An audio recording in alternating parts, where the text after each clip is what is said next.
Okay.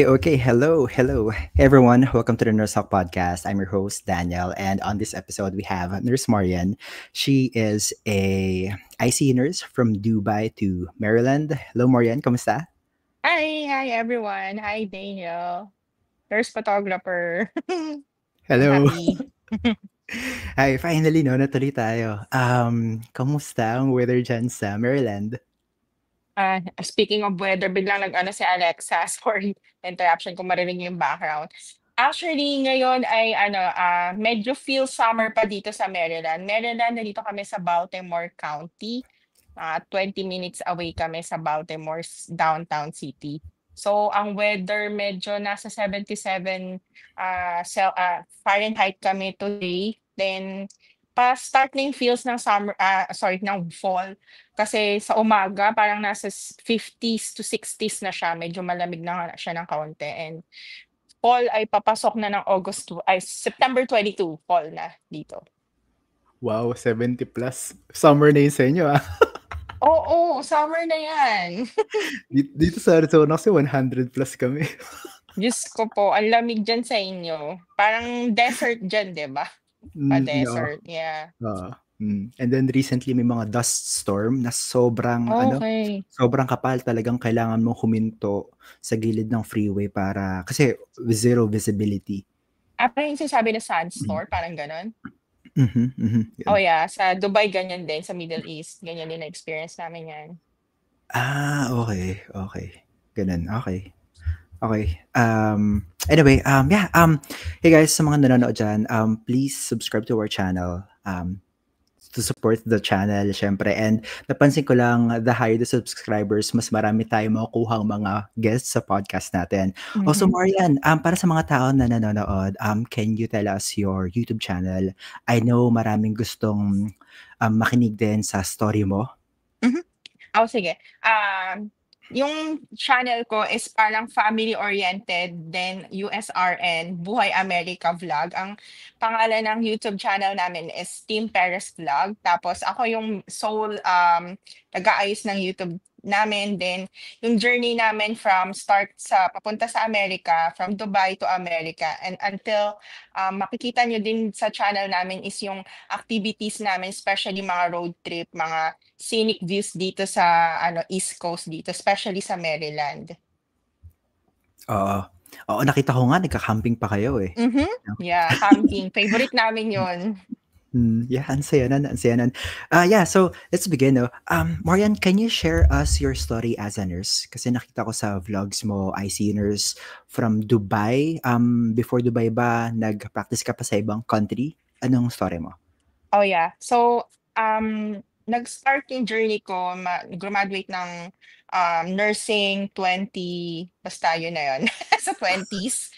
And nag-Philippines, actually, yung time ng graduation ko sa Pilipinas, yung panahon na, alam mo, ang hirap-hirap makahanap ng um, hospital experience. As in, parang kailangan mo ng backer, kailangan mo nung if nare-recall niyo yung kailangan mo pang magbayad ng Oo. fee para sa hospital, mag-training ka, yun yung time ko. Then, nag-start lang ako sa clinic nurse sa clinic ng ate ko, sa boss niya na ortho doctor sa St. Luke's. Tapos afterwards, nagpunta ako ng Saudi Arabia. 4 years and a half naman ako sa Saudi Arabia bilang step down ICU ortho nurse doon sa medical surgical nurse. And nung umuwi ako sa Philippines, bumalik uli ako sa bedside nursing as doon ko pinag-rest mag-ICU nurse. And after 2 years, pumunta uli ng Dubai. Nagstay ako sa Dubai for 5 years. Solely ICU nurse na ako doon. Mula 2018 hanggang 2023, nasa Dubai ako. And nag-transfer kami dito, nag-immigrate kami dito sa Amerika 2023 up to now, ICU nurse pa rin yung experience ko. Wow, ang haba na pala ng Oo, 'di ba? ICU experience mo. Mm. Master ka na. Ay, Ah, sana. so, so paano yun? Teka, pero, so nasa Dubai ka na, kailan nyo inisip na gusto nyo na mag-Amerika? Umpisa pa lang ba? And saan ka nag-NCLEX nun? Paano yun? Paano may pinrocess Ah, lahat? Actually, nakakatawa lang din yung ano, naging goal ko mag-US. Actually, wala pa siya sa hinagap ko nung nasa Dubai kami. Sinabi lang ng anak ko na, "Mommy, gusto ko one day maka-grocery sa Target, tsaka sa ano, sa Walmart." Do'n lang ako tapos nag-search ako talaga saan ko makikita yun, meron bang Target o Walmart malapit sa Dubai? Wala. So nung nagkaroon siya ng interes na kanonood niya ng YouTube, dun na sabi ko siguro ito na yung time na ano maglipat kami from Dubai to western country. Ang iniisip ko pa is UK. Tiningnan ko wala naman din ano dun mga Target, walang Walmart, walang Costco kasi yun ang gusto niya. Ito yung, America 'tong sinasabi niya. Then dun na ako nag-NCLEX, 'di ba, funny. Sas ano na saan ba ako nag-encourage totally aside sa gusto ng anak ko, nung nakita ko na sa Facebook na maraming na naghahanap ng USRN, that's before pandemic 2019. Doon ako nag-start maghanap ng agency. Kasi sa kakatipid ko, ayokong mag-DIY. Gusto ko may magpa-process para sa akin.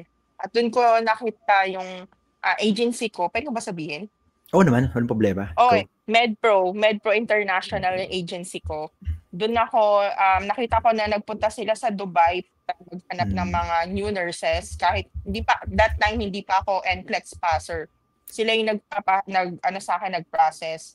And after, nagtagal ako noon, bago mag-pandemic pa ako nag-apply sa kanila. Tapos during pandemic na ako nakapag-take ng NCLEX, which is tinake ko pa sa Philippines. From Dubai, umuwi ako sa Philippines, 2021. Then doon na nag-progress. 2021, napasa ko siya, one take ako. At nahirapan ako sa IELTS. Oo ako ba? Doon ako talaga nahirapan. Yun yung isa sa mga nagpa-delay pa sa akin, IELTS time. And 2023, yun na, nakalipad na kami dito. Matagal ang process namin ng pag-iintay sa interview date sa Dubai eh. I see. Inabot kami So 7 teka, to 8 months. ang interview mo from nag-current ka. Oo. From nag-current ako, current pa nung time na yun, ang delay lang talaga sa Abu Dhabi kasi kami, immigration. Inuuna nila yung mga asylum seeker, kagaya ng mga nasa Afghanistan. So, hino-hold back nila yung mga nurses. At ang tingin namin during that time, kaya pinapatagal niya, until na matagal pa din naman daw kahit na current yung VB mo. Kasi ayaw nang mawala ng mga Dubai at yung country na yon na UAE ng mga nurses, ang dami na kasing umaalis. So, parang Talaga. nililimit nila. Yeah. Yan ang naririnig ko, mga chismis doon. I see. So yung timeline mo, gaano katagal inabot yun in total from, Actually, applying parang to 4 years stepping there? din roughly. Parang ganun. I see. Kasi And then, 2019 until 2023, parang ganun. Yeah. okay. And Ganun, then 4 years. was that premium processing back then? No, regular processing ako. Hindi ako na premium sa kadahilanan na hindi ko napasa agad yung IELTS ko. I see. Nagtagal ako sa Okay. IELTS. Yun nung nag-hold back sa akin dati. Okay. Pag-usapan natin yung employer mo. Sure. So, teka. So, yung nag-apply ka sa kanila, bakit naman Baltimore, Maryland? Ikaw ba yung pumili nun? Bigyan ka nila ng choices? Para to sa mga gustong maghanap ng employer, para alam mo, may idea din kayo. Ito pa, hindi pa talaga Maryland ang in-applyan ko.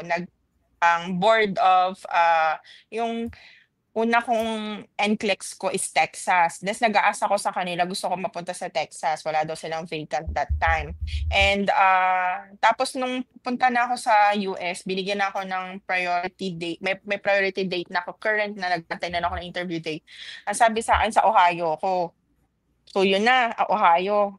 Pagdating namin dun sa US, sa Florida, yun ang base ng ng agency ko sa MedPro. 2 days ng orientation, sinabihan ako na cancel ang Ohio.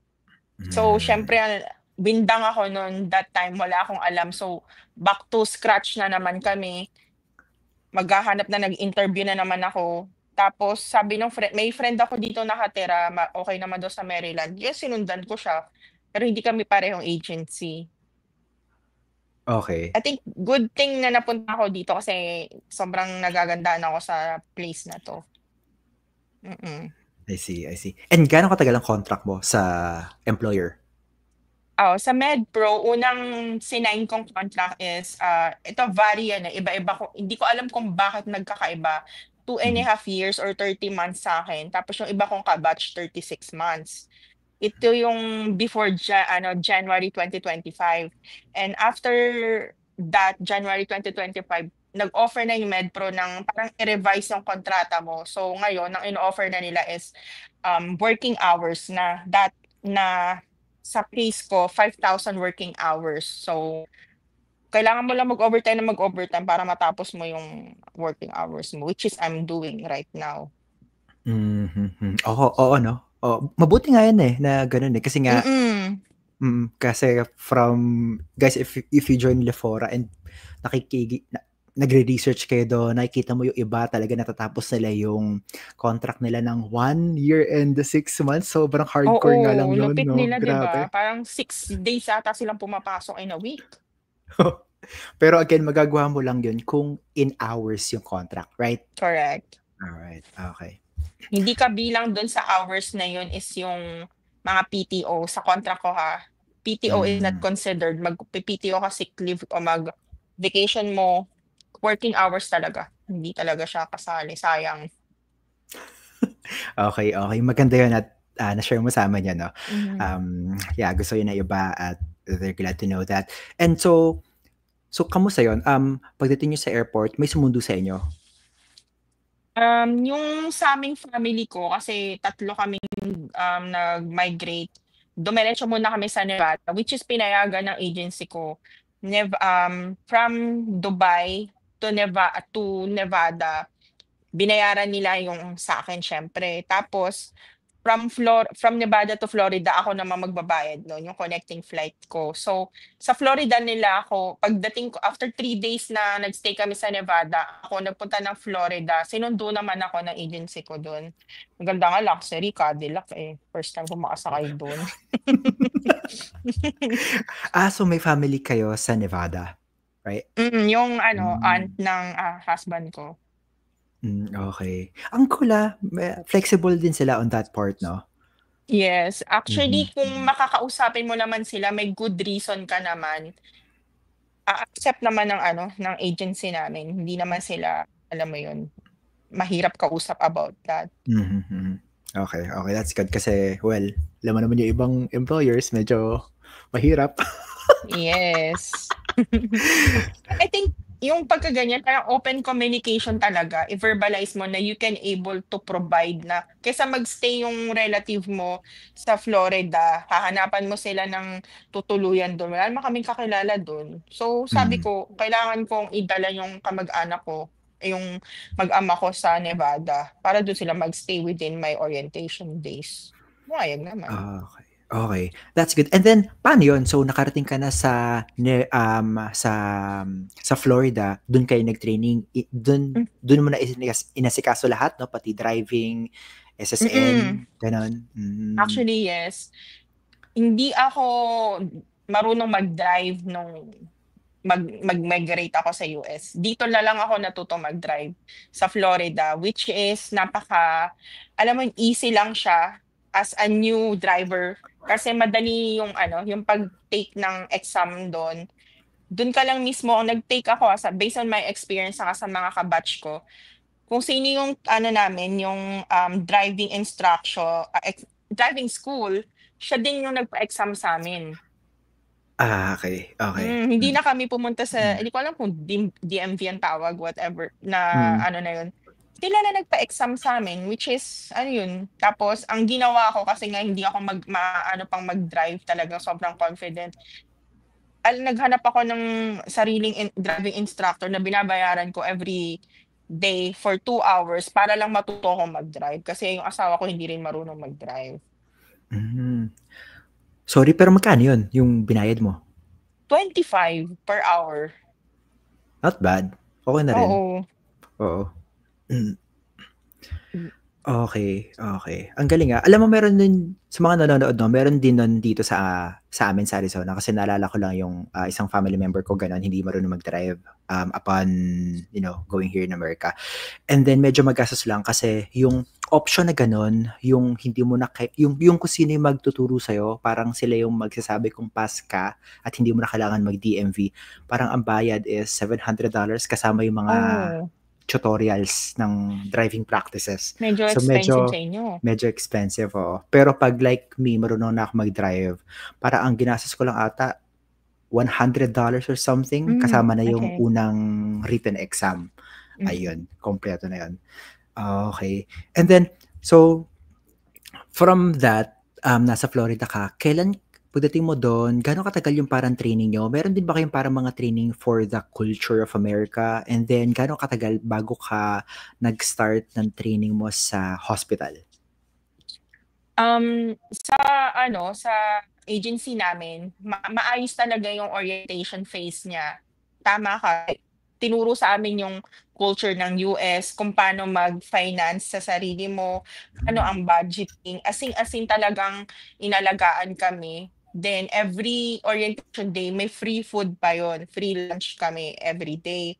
And, may kasama in comprises na dun din yung training sa mga ano, sa ano klase ang work culture sa US, kung ano ang mga gagamitin namin. Eh, ako, experience naman ako sa Dubai, so hindi ko siya naging mahirap i-adapt. So pareho lang yung ano, mas ano pa, mas high-end pa sa Dubai kaysa dito, to be honest. Kaya naging maayos naman yung training namin. And with that, tinuruan din kami dun sa libreng ACLS, BLS na sagot ng agency. Lahat ng mga yung trainings na yun ginawa namin ng halos 1 month sa Florida, sa Sunrise. okey. Oo nga 'no, actually sa totoo lang, marami akong narinig na gano'n na mas high-tech nga dun sa Dubai. Totoo. Okay. Pero kunyari yung training mo naman sa hospital mismo, orientation mo dun, gaano naman katagal yun? Um, Binabase dito sa facility ko ngayon, bina-base niya sa experience. So, 'pag gagaya kong experienced nurse, 6 weeks yung training ko. Which is hindi pa nga tinapos kasi 5 weeks na lang ginawa. Kasi Hmm, ayun nga, I mean same talaga, I mean yung, tawag nito, yung EHR namin, yung electronic hospital records and something, pareho na Meditech, ay not Meditech, sorry, Cerner na yung ginagamit. So same na same, wala ng, hindi na ako nag-adapt nun. Then nakita naman nila na okey na, puwede na akong i-let go. Pero sa mga new grad or walang experience, 18 weeks ang ano, ang training 18. nila. Ang layo ng difference. Malayo nga. Okay. So so so nasa Florida, 'di ba? And then paano yung process ng pag-fly niyo sa Maryland naman? And kailan sumunod yung mag-ama mo papuntang Maryland? Actually, nung na-release na kasi ang agency namin, bago ka makaalis or payagan, bigyan ng go signal na pumunta ka na sa state na assign sa'yo, dapat napasa mo na yung driving, meron ka ng driver's license, dun pa lang Hmm, sila mag-go-go. Pagka paulit-ulit kang bumabagsak, may mga ka-batches ako na gano'n, hindi sila ma-release kasi wala silang driver's license, hindi sila mata-ano. Nung ang nakuha ko na siya, after 2 days, pina-prepare na ako. Ta's binigyan nila ako ng ano, sila na naman uli nagbayad ng ticket ko, puwera lang sa family ko. Ang ginawa din nila, nagdagdag pa sila ng, "O puwede ka may extra luggage." So, two check-in baggage plus one pa yung binigay sa'kin na ano, na libre ng agency. Tapos yung husband ko at yung anak ko, nag-prepare kami ng Tuesday, Thursday nagkita-kita na kami sa Maryland. ang saya. Gano'n siya, oo, gano'n siya. So paano ano yun? Paano yun from pagdating niyo sa Maryland, saan kayo nag-stay? And parang may pabahay ba? I forgot the term, yung employer, and then paano kayo naghanap ng house Accommodation, niyo? Oh, yeah, oo. accommodation. From ano, pagdating namin sa Dubai, sorry, sa Maryland, kami na yung naghanap ng ano, sasakyan. Wala ng transportation, hindi sagot ng ano yun, ng agency. Pero sagot nila yung 7 days to 10 days na ano na hotel stay mo Hmm, until makahanap ka ng bahay. Pero grace period lang yung ano nga lang yun, parang within the faith, in good faith na lang yung additional 3 days pa ng kaya naging 10 araw. Pero 7 days lang talaga siya. And with that, dapat sa time frame na yun, nakahanap na ka na ng ano, ng apartment, which is madali naman naming nahanap kasi again, tinulungan din na naman ako ng agency ko. Naghanap na sila para sa akin. Binigyan na nila ako ng list of apartment na malapit sa facility ko at safe din I na see. place to stay. Oh, malaking bagay 'no, 'pag malapit ka sa workplace mo dito 'no, kasi ang layo ng mga drive, freeway, 'no? True. Ang drive ko sa work is 8 minutes. Freeway pa 'yun or parang city lang siya? And nasa suburb ako, so hindi na ako mag-aano ng freeway. Lapit lang, lapit lang. Mm. Mm, mhm. I see. Ako naman parang 3.5 miles away, so parang 6 minutes na drive. Lapit lang din. Okay, good. Pero nag-freeway pa yan? Hindi na. Hindi na rin. Pero Mas nalilate safe pa yun ako. walang freeway. Oo. Okay. Marian, paano mo ikukumpara yung work mo sa Dubai as compare mo dito? In terms of Ay, um, nurse-patient ratio, yung relation sa doktor, tsaka yung mga pasyente. oo nga, napakagandang question yan. Tinapi ko na din yan sa ano ko sa YouTube channel ko. Pero maganda siyang i-discuss like ito, 1-to-1 ganito. Ang nurse-patient ratio sa pinanggalingan ko sa Dubai is 1:2. Pagka ang patient is sobrang toxic, for instance, mag-ha-handle ka ng ECMO, mag-ha-handle ka ng CRRT 1-to-1. Pag intubated na yung patient, 1-to-1, tapos may inotropes, 1-to-1. Dito, na-culture shock ako kasi pwede pala 1:3, 1:2, na on top of 1:2 na ventilated, meron pang CRRT yun. I'm just speaking through my experience. Kaya sinasabi ko nga sa mga nanonood ko din, mga subscriber ko, huwag kayong masyadong kampante na wala kayong ibigay na experience kapag pupunta kayo dito sa acute care. Kailangan nyo ng ano mo yun, pasensya at huwag kayong ma-culture shock. Oh my God, sanay ako sa CRRT 1-to-1. Hindi siya ganon. Na-experience ko pa na 1:4. Kasi Wow. downgrade my ICU. Dalawang ICU tas dalawang downgrade ICU ang binigay sa akin. Pwede kang mag-complain, pero wala accept mo kasi ang treatment talaga is ano, lalo pag alam nilang experience ka sa ka-agency ka, it will Mm. be commended to you na what hindi siya nag-a-accept. In terms naman sa ano, colleague, yung kung paano ka sa doctor sa Dubai, sa Middle East, sa Pilipinas, ang mga doktor doon, sila ang ano what do you call this one? Diyos sa unit. Sa ano, lagi tayong may please, lagi tayong may po sa kanila. Dito, ang culture na na-experience ko, ang working environment towards the doctors, ano kayo, team kayo.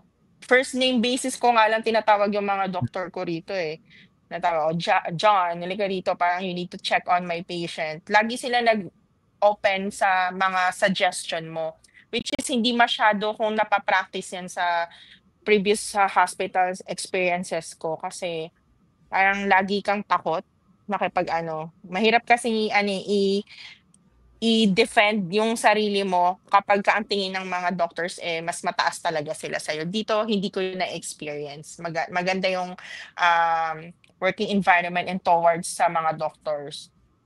Tapos, ano pa ba yung question mo? Teka, nakikinig ako sa'yo, wala na rin tuloy ako. Yun. Ano ba parang binanggit mo yung patient? Yeah. Yeah. Ang Nabanggit mo na rin naging Oh. ang isa pang na-culture shock ako dito is, I don't know if tama, i-highlight mo na lang na yung DO, yung drug overdose, dun ako shock na shock. Kasi ang dami rito sa side ko, Mm. sa pinagtatrabahuhan ko. So sa ano namin, sa zoning ng ano namin, as in talagang may mga namamatay dahil doon sa issues na yun. Which is sa Middle East, hindi mo siya maaano, hindi siya ine-expose. Parang kasi bawal eh kapag ka sa Dubai, lalo na sa unit sa hospital namin, kapag nalaman na DO yung patient, hindi siya a-approve ng insurance. So gagawa ng mga oo, private hospital yung pinagtatrabahuhan ko dun. Gagawa sila ng way para i-cover kung ano yung talagang reason being kung bakit na-admit yung patient. Dito 'di ba, bini-baby 'pag sila ay ganyan substance, i-aano mo. Tapos yung sobrang wild ng mga patient. True 'di ba? Totoo, Pero totoo. yeah 'di ba? At, medyo mas yung communication wise, mas na express ko yung sarili ko dito. Puwede Talaga? kong pagalitan yung pasyente ko pagka may, "Oh, sinabi ko na sa'yo hindi mo po puwedeng gawin 'yan." Sa Dubai hindi mo po puwedeng gawin, eh, kasi yung culture nila parang you are like a more down person than them, parang gano'n Mm. sila kasi sa Dubai. Tapos dito pupuwede mong sabihan yung mga patient na intubated, "Uy, suction mo yung sarili mo, ito yung young cower, suction mo sarili mo." Puwede mong gawin yun, o linisan mo yung bibig mo, ikaw maglinis, gagawin nila yun, yeah, they can do that. Okey, Yun yung okey na-amaze ba? ako dito sa ano, hospital namin. Okey. Pero alam mo na totoo kasi guys sa mga nanonood, ako ay nagtatrabaho sa isang skilled nursing facility. Ang dami din naming drug overdose talaga. Minsan parang yun yung rason din ng parang may drugs pala siyang dala, so bigla siya nag-overdose, kailangan ipadala sa ospital. Mm. Pero alam mo yung sinasabi mo 'no na parang, puwede mong pagsabihan yung pasyente 'no, nagulat din ako dun kasi parang from the Philippine culture kasi parang mas ano tayo, eh, mas hands-on tayo sa, "Tayo gagawa na lahat. Sige aabot ko na sa'yo yung Yeah. tray mo," ganyan. Pero yung nag-work ako dito nagulat ako sa mga CNAs ko tsaka sa mga LPN at sa mga katrabaho ko na parang, kung kaya mo gawin, kaya mo gawin mo na. Kunyari magkaka-push lang ng ano, ng wheelchair, parang kaya mo naman gawin mag-isa 'di ba? Oh, kaya mo 'yan, sige para ma-promote mo yung ano, yung ambulation mo, Hmm, sige. Ano true. parang yung independence talaga 'no, hindi Independency ng mga patient, yes. tsaka 'pag alam ng CNA, hindi lahat 'no, pero 'pag alam ng CNA na kaya niyang gawin mag-isa, hindi ka tutulungan ng CNA mo. I mean yung Yeah, pasyente, yung gano'n. yeah, totoo Yun, sa'min yan. lang yun, mm. Pero totoo 'no, Same, ano yan? same, pareho lang din tayo na na-experience. Ang mas wild pa nga mag-explain 'pag nagpapaligo kami, sabi ng CNA or tech namin, "Umawa ka dun, ikaw ang ano." Tapos minsan sasabihin pa nila yung sa mga drug overdose, o minsan yung mga tech namin, "Oh, I will try, Marian, to collect blood sample for your patient, so help you out." 'Pag natatakot yung patient namin na, "I don't want any needle," tapos sasabihan talaga ng tech namin, "You don't want? You sure? After all of this?" Yung mga DO mo, kaya ka nga na-admit dahil diyan, takot ka sa needle. Sila talaga yung mag-e-express, matatawa ka na lang talaga, "Ha? Kaya palang sabihin yun?" Totoo, totoo. Isa 'Di talaga ba? yun sa mga kakaiba 'no, na na-experience ko din, oo. True, kung ma-a-amaze ka sa kanila pero matatakot ka baka mamaya mag-complain yung patient, Oo yung 'no, mga gano'n, oo. 'di ba? Oo, oo, totoo, totoo. Okey. Teka Marian, bago ko lang iwan yung part na nag-migrate kayo sa Amerika, ask ko lang para sa iyo, sa family of 3, ano ang komportableng, pocket money to survive your first 1 or 2 months? 1 or 2 months, ano, lagi kong iniisip din 'yan, kino-compute, tapos nabanggit ko na rin 'yan dati. Pinaka-comfortable na pocket money is nasa $6,000 to 8. Hmm. Kung ano, kasi yung anak ko teenager, eh, na hindi naman na kailangan ng diapers or something. Pero kung may ganyan ka na may little one ka pa rin, 6 to 8, 8 to 10 kailangan mo talaga yun kasi magbabayad ka ng apartment, magda-down ka din sa sasakyan mo. Ano yung mga ano mo, yung mga pang-open ng internet, pang-open ng, mga electric mo. Yun yung comfortable range na kailangan talagang i-save ninyo as a family if magma-migrate kayo. Even though sasabihin nila na may nabasa rin kasi ako sa mga ano sa ibang mga groups na 2,000 or $300 na yung bitbit nila tapos afterwards yung mga sinahod nila during orientation kasi sa orientation may bayad naman na yun eh. Doon na lang sila nag-save. Pero if comfortable, hindi ko siguro kakayanin yung 300 lang na pocket money. Hindi ko yun advice ba. 6,000 siguro, pwede na. Actually same, yan din yung gusto kong range eh.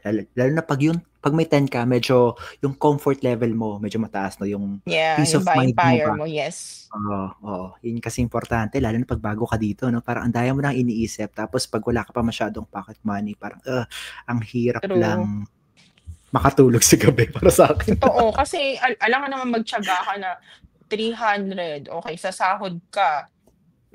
Ang roughly sa amin mga 600 per week ang sahod kasi weekly ang sahod namin. Though makakaipon ka, paano yung pambayad mo sa apartment mo? So, kung maipon mo yung 600 na yun per week na yun, mga nasa na 2,800 to 3,000 yung naipon mo, ang down mo pa lang yun.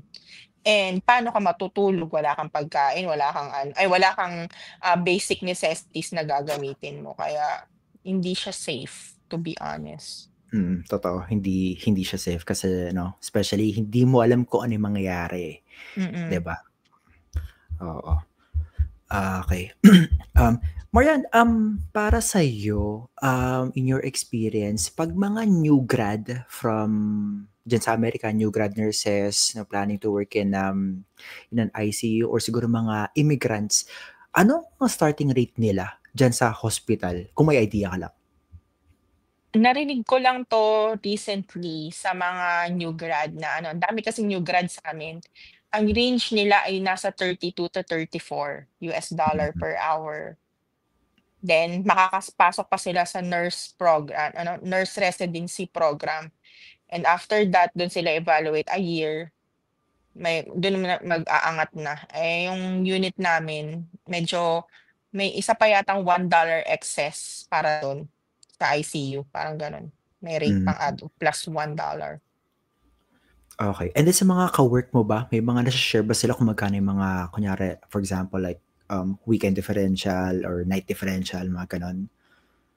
May nakita kasi ako na na opening ng facility namin sa ICU. Ang offer dun parang base is nasa 56, gano'n.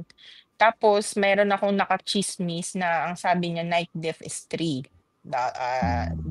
$3 per hour sa night differential nila. Okay. Okay. So maybe around starts with with 3 and then ako narinig ko lang yung iba dito naman sa amin. Mga ganon, 3 to 6 depende sa unit ng nurse. Okay. Yung iba yung base na yun na 56 is because siya, mataas na yung experience niya. Mm, Ang start rate is 34 eh. I see. I see. Laki, no? Pag nasa 50s, medyo malaki yun. Komportable na yun na sobra.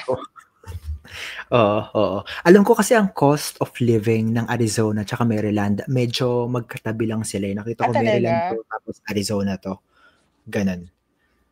Ayun, oo, mataas 'yun 'no. Grabe 'no, yung salary ng nurse 'no, kung iisipin mo, for example dito sa Arizona, para ang minimum kasi is $14 for for someone na medyo yung normal na trabaho, and then 'pag nurse ka, almost times 3 times 4 eh 'no, somewhere between that. So talagang 'pag nurse ka mas komportable yung buhay mo, eh. Kaya nga, ano yan, alam mo yun, parang may napanood nga ako sa TikTok na gagraduate pa lang yung babae na sa nursing program niya. Ang sabi ng parents niya, it's okay, you will win with your life because you will graduate with a good and high-paying salary because you're a nurse. Kaya alam mo mataas ang tingin ng mga tao kahit dito yung asawa ko, yung mga ka-work niya 'pag nalalaman na yung mga puti niyang ka-work, 'pag nalalaman na kung anong trabaho ng asawa niya, Oh, so you're rich, why you're still working? Kasi nurse ka eh, nurse yung asawa mo eh. Talaga? Why you still work? Ganun ang tingin nila. Okay. Although ito i-share ko lang sa mga katrabaho ko. Kunyari, meron akong isang ka-work din bago siya. Siguro mga 3 months na kaming 3 months ko siya nakakatrabaho. Nurse siya and dito siya sa US nag-aral. Ang binabayaran niya lang monthly sa student loan niya is 700. Medyo malaki. Pero for mahabang range ng years yun eh. Hindi ko nga, wala lang akong idea kung gaano katagal Mm. pero yun yung nahihirapan siya. Ang disadvantage lang no is pag-graduate nila is ang dami nila utang. No? Totoo yan. Yung Mm. student loan, sabi nga din nung friend ko na Pilipina siya at graduate siya ng 2020 yata. Until now, may utang pa siya. Nasa 100 pa raw. Sabi niya ganun. Mm. Kaya nagta-traveler siya. Yun lang yung Ah, downside. Ganun. oo no. Grabe. Parang times 3 lang nun or tama, mga times 3 nun, may bayad ka na eh. True. Okay. Ano pa ba? Yeah, na-mention mo, nakita kayo ni Mogo Marvs dyan sa Nakita ko Maryland. siya. Malayo kasi yung part ng Maryland niya sa Maryland ko. Alam mo, hindi naman sobrang laki ng ano to eh, ng state na to, pero yung na-chat ko na siya dati, nagkita kami sa Ocean City, yun yung popular beachfront or boardwalk ng Maryland. Matagal na kami nag-uusap kasi nasa ano siya, malapit siya sa Washington DC. Ako, Baltimore City, ang pinaka-closest popular state at popular city na meron sa akin. Then suddenly after naming mag-beach ng family ko, nandun sila ng asawa niya si Nika, nakaupo sila sa bench tapos sabi ko parang may mga Pilipino 'tong mga 'to, gaganon-ganon ako tapos si Nika pala tinuturo niya na ako kay Marbs. Eh, Tim Perez, eh, nilapitan ko na ta's yun na nakita ko na sila. Ay Ang dun pa galing. kami nagkita. Unplanned pala siya, no? True, unplanned yun, nagkalimunan lang kami. Cool. Okay. And then isa pa na-mention mo, nakita rin kayo nila Andrea Judge, di ba?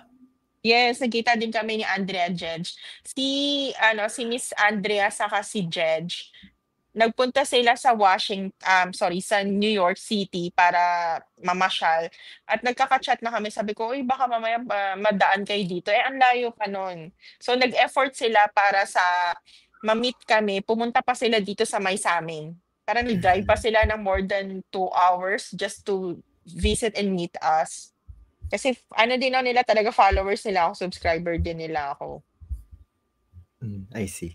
Nakakatuwa, no? Sa mga nanonood dito, follow nyo sila Andrea Judge TV, tsaka si Mogo Marvin. Kulang din, no? Na nakikita mo yung mga tao na dati lang nasa internet, nasa YouTube, tapos nakikita na kayo. Oo. Nakaka-amaze lang na yung mga dating mong pinapanood, yung mga tao na sinusundan mo lang sa mga steps nila nung nasa Dubai pa ako, kausap ko na sila. Alam mo yun, parang ikaw, nakausap na kita na, eto na, sabi ko parang, nag-start lang naman yung YouTube career ko nung nandito na kami sa US eh. Wala pa I see.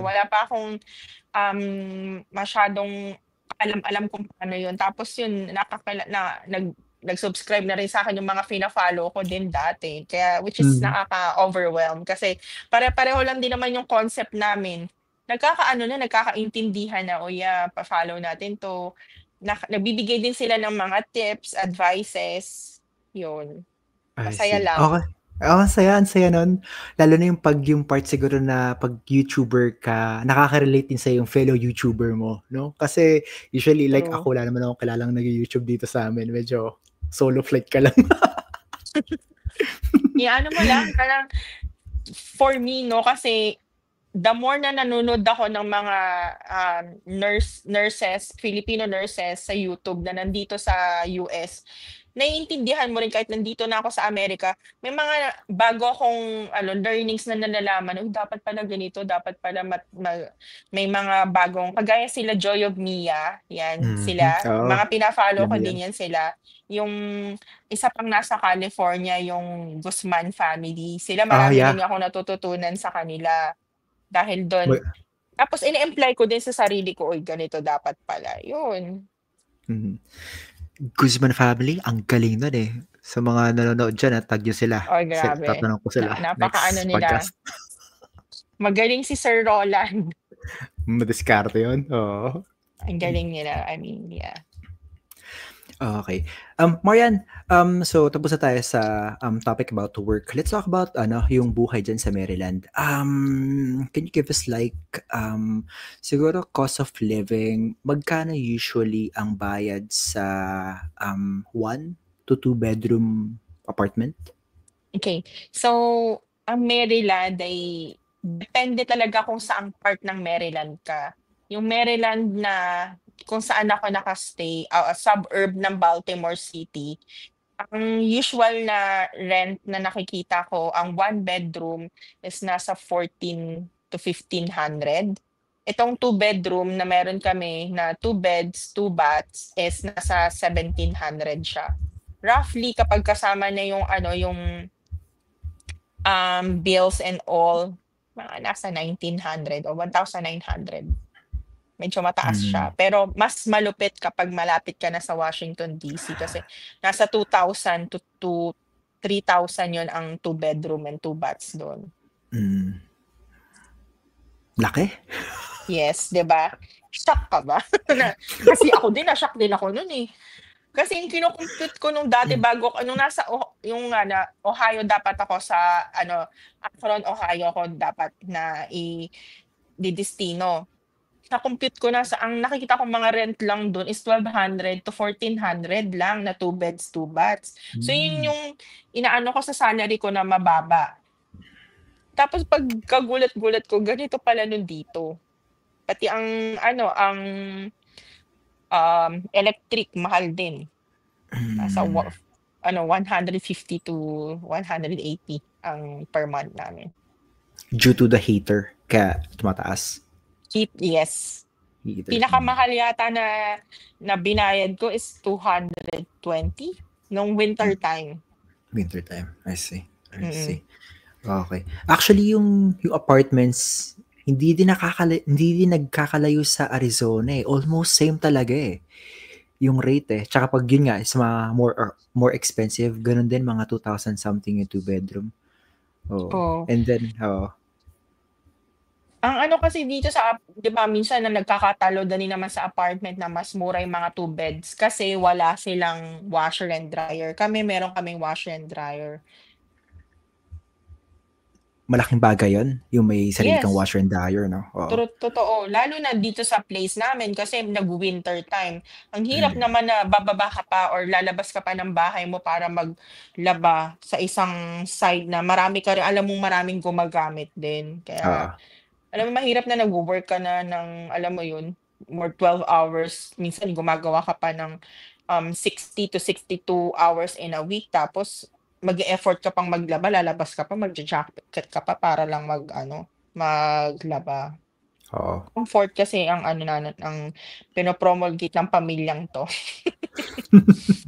Share ko lang sa mga nanonood. Dati tumira ako sa tita ko sa San Francisco Bay Area. Tapos yung laundry nun, hindi siya in-house. So parang kasi apartment complex, maglalakad ka ng konti. Tapos doon sa isang para maliit na parang maliit na building, doon yung wash tsaka dry na washing machine. So anyway, pagpunta ko doon, nagulat ako kasi ibang tao, ang dumi. Yung shoes nila, ilalagay doon yung shoes tsaka yung damit. Pero pare, bakit may sasama yung shoes mo kung napakadumi? Damit. Tapos, kadiri. Totoo yan. Yun yung dun yung parang ikaw, malinis ka kasi healthcare ka, nagtatrabaho ka sa healthcare, yun yung napansin ko lang din, ma-share ko lang din na medyo na-o-off ako dito sa bansang 'to. Parang yung cleanliness, lalo na sa mga public restroom, kahit sa work ang dumi. Parang hindi siya yung nakasanayan ko na inviting. Yun ang ano ko, lagi ko sinasabi yun sa unit namin, sa huddle namin. I-promulgate natin yung kalinisan kasi ikaw, alam mo yan, siguro na-experience mo, maaabutan mo yung mga katrabaho mo na day shift or night shift na ang dumi-dumi ng patient's room.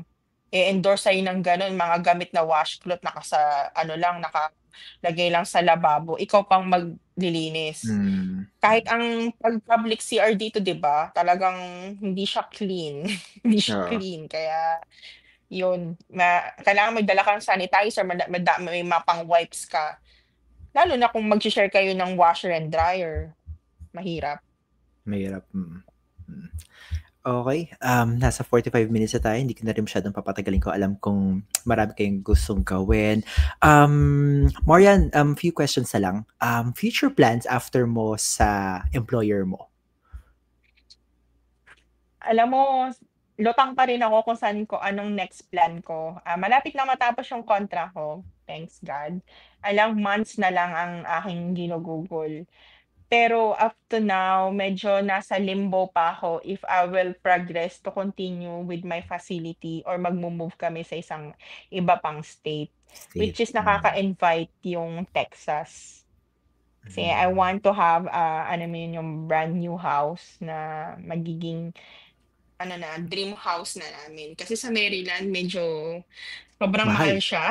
Sobrang mahal, 600,000 para sa brand new na bahay, 600 to 800 dito sa side namin. Wala pa akong plan, to be honest. I'm thinking about before na mag-buyout ng contract, pero ayokong i-ano yung sarili ko na parang failure ako, na hindi ko na kaya yung challenge na tapusin yung kontrata, saka yung thinking na magbabayad na naman ako sa employer ko kahit nasasahod ako ng mas mataas. Parang nadadayaan ako pagdating do'n. Pero good thing din sa namin, bagong contract na meron ako sa agency ko, after mo matapos yung kontrata, meron kang bonus, 500 per month until matapos mo yung contract. Talaga? Ngayon ko lang narinig yung ganong part, no? Na may bonus pala pag natapos mo. Oh, yeah, naano ko sa'yo, nakalimutan ko yung banggit. Yun yung contract namin, 500 per month, start siya ng January 2025. Okay. Ayos yun ah. Kasi, well, alam mo, hindi naman lahat ng employer kasi may ganun din na offer eh.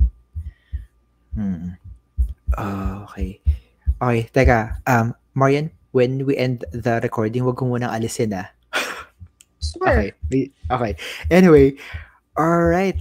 Marian, can you share us lang, kunyari, yung diskarte niya, yung kumuha kayo ng car?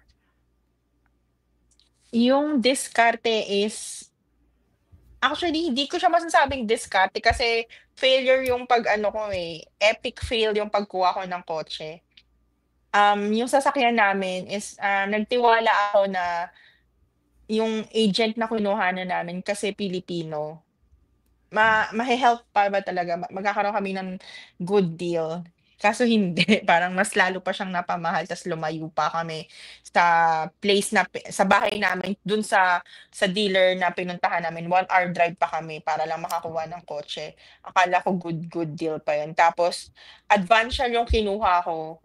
Pumunta pa ako sa dealer nang wala akong pre-approved loan. Bigla na lang akong pumunta dun. Sabi ko, malay mo i-approve na lang bigla, hindi naman pala. So ang nangyari, after kong makuha yung sasakyan, sinabi ko na lang na a-approve naman agad ako ng advance share. Pumayag naman din yung dealer, okay sige mag-down ka lang ng $3,000. Nag-down naman ako, then the next day sinabi na ako ng advance share na okay, ito pre-approve loan mo na yung ganito. Yun lang, hindi maganda yung experience ko, pasaway na moment in my life yan. Okay lang yan. We learn from those, diba? Yeah, those mistakes, which is pwede nating i-share. Sa akin din, okay lang. 'Di ba? Hindi Alam mo nakasulit yun, na sobra. Oo. nakakatawa kasi sige ano mo kayo parang okey, research ka na, research, nood ka na nood. 'Pag nandun ka na sa senaryo nandun, nawala na lahat ng mga ano mo, yung laban mo ba, wala na. Oo. Ang kinuha niyo CRV ba, tama? Hindi, RAV4. RAV4, okey. Anong kulay yun? Gray, Gray. Jesus. Yes. Zeus, okey. Okey. Alright. Yung ate ko same din, eh. Nag-RAV4 din siya na gray, same color as yours. Oo, Hmm. maganda siya, ano siya, ang tawag nito, anong color nun, parang moonlight gray, gano'n. Mm. Okey. Pero kumuha kayo sa mismong Toyota dealership Yes, ako or sa Toyota dealership kami mismo kumuha. mhm, Which is okey. maganda naman sana, ang maganda yung sasakyan namin, ano siya, komportable kami at nagagamit talaga namin siya sa lahat. Yun lang, medyo mataas yung APR na nakuha ko that time sa Advantial. Puwede ko lang i-share, 8 point something, kaya 8 point taas siya. something. Not bad, not bad. Okey na yun, okey na yun. Kasi nag-uumpisa Kasi kayo, eh. Nag-umpisa tayo, eh. meron kasi na bago na 6 na lang, 6.37. Kasi alam mo may mga nakausap ako na bago din sila. Hulaan mo kung ilan yung APR. 23? Oh, fudge gano'n 21, 22. Do'n Baka nagulat ako. sa dealership agad sila kumuha. Kasi sa Advantial nasa pinakamataas na yung time na yun, eh, 8 na yun sa'min, 8 point something na yan. See. I would say okey na yun. Okey na yun. Oo, puwede Hindi naman at nilang least i-refinance, eh, 'di ba? at least hindi nag-20 plus or 15. Sakit nun. True, Sakit nun, sakit oo. sa bulsa. Okey. Okay, alright, we're about to end this podcast. Maraming salamat sa mga nanonood. And for everyone na umabot hanggang dito, comment down below nyo naman kung saan country kayo nanonood, and type kayo ng icon ng syringe or ng hospital para malaman namin kung gaano kadami sa inyo ang nanonood hanggang sa ending. And Marian, last message lang para sa mga taong planning to migrate to America. Ano mga tips mo? Eto base ko lang talaga sa kung paano ko talaga ni-live yung dream ko from my son na makapunta siya dito para makapag-shopping sa Target, hanggang sa na-enjoy ko na yung challenge na mag-e-exam, na mag-a-IELTS, hanggang sa bibili ng sasakyan. Kasi from hirap talaga kami. Kami lang man ng asawa ko, walang tumulong na family ko na mag-migrate kami dito, which is nakaka-proud din isipin na kaming dalawa lang na mag-asawa ang nag-start ng pangarap na 'to, hanggang sa iniyak namin, iniyak ko, hanggang sa nandito na kami. Pero ang maano ko lang sa inyo, ma-encourage ko lang sa mga nagwe-wait ng priority date nila at yung mga magpaplano na punta dito sa US, 'wag na kayong magpatagal or mag-dilly-dally, mag-procrastinate, mag-take na kayo ng NCLEX. Hindi yung sasabihin sa kanan mag-NCLEX kasi ano pa naman yung visa bulletin. Yun yung golden ticket natin na makapunta dito, NCLEX, NCLEX, NCLEX, saka mag-apply at mag-gain ng experience. I would say the best thing to do is take NCLEX at maghanap ng posting as a nurse, work as a nurse, kasi sobrang edge mo na pupunta ka dito na may experience ka. Oo, totoo, totoo. Tsaka para lang din 'no yung confident level mo hindi sobrang baba para sa'kin, at least may baon ka. True. Ang ano pa din kasi yung marami kasi ngayon, kasi new breed of nurses na ang makakasalamuha mo dahil sa tagal ng priority date. Pagpunta mo dito, yung mga new graduate nurses na yung ma-e-experience mo, which is nakakaano din na magpapaliwanag ka sa bagay na hindi ka rin pala sure kasi magtatanong talaga din sila sa'yo. Mahirap magkamali dito at alam mo naman, pagka nagkamali sila at sasabihin nila ikaw ang nagturo, lisensya mo ang naka at stake. So, be very careful, yun lang. Mahalin natin yung lisensya natin. Totoo yun kasi lalo na sa'kin nagte-train na rin ako, kaya dapat medyo mabuting example ako. True, 'di ba? Mahirap pagturo, eh. Minsan ang naano ko lang din dito is, yung na aano ko sa inyo, ibibigyan ko ng point sa mga papunta rito, lalo yung mga malapit ng dumating dito. Ang mga new breed of nurses na mga lokal dito, mga US citizen, medyo harsh din silang magsalita. Parang they think they know it all. Medyo may kayabangan ng mga batang 'to. Kaya Meron. much better na ano, alam niyo 'yan, prepared kayo. Yan, tama. Prepared. Totoo lang 'tong sinabi mo. 'Di ba? Goal ka na, I know it better pagdating, "Marian, can you help me what to do with this one?" Okay. Maraming salamat, Marian, sa oras mo. Nag-enjoy ako sa usap natin. Me too. Okay. Okay, everyone, we're gonna end the recording, and everyone, thank you for watching, and please support our channel. Yung channel ni Marian, I will link it sa description box down below. And Marian, huwag ka muna umalis, and magbabay na tayo sa kanila. Bye-bye. Thank you for watching, everyone. Thank you.